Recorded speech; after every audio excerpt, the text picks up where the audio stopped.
दोस्तों vitamin E को beauty vitamin भी कहते हैं, क्योंकि ये विटामिन जो है तो त्वचा को चिकना और स्वस्थ और अच्छा बना के रखता है। जैसे कुछ लोग हैं जो विटामिन ई की कैप्सूल का यूज करते हैं, चेहरा अपना चमकाने के लिए विटामिन ई की कैप्सूल का यूज करते हैं।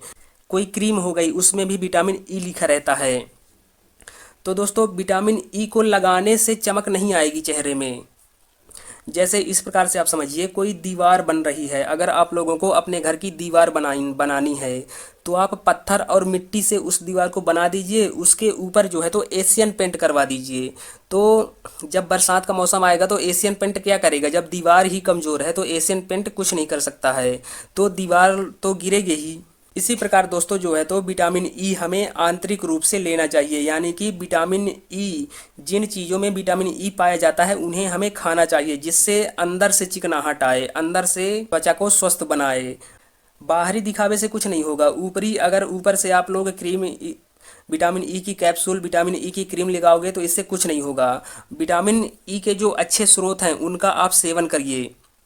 जैसे हरे पत्तीदार सब्जियां हो गई, मेवा हो गया, वनस्पति तेल हो गए, बीज हो गए, इनका आप लोग सेवन करिए टाइम टू टाइम।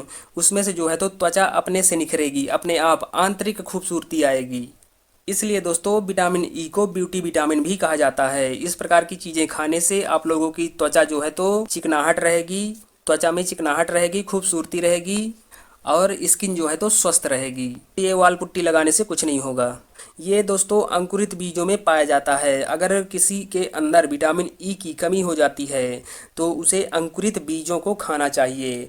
जैसे चना हो गया, चना को आप भिगो के रख दीजिए, दूसरे दिन उसको गीले कपड़े में रख दीजिए, उसके बाद 2 से 3 दिन बाद उनमें जो है तो बीजों में अंकुरण यानी कि पौधा निकलेगा, वही होता है अंकुरित बीज।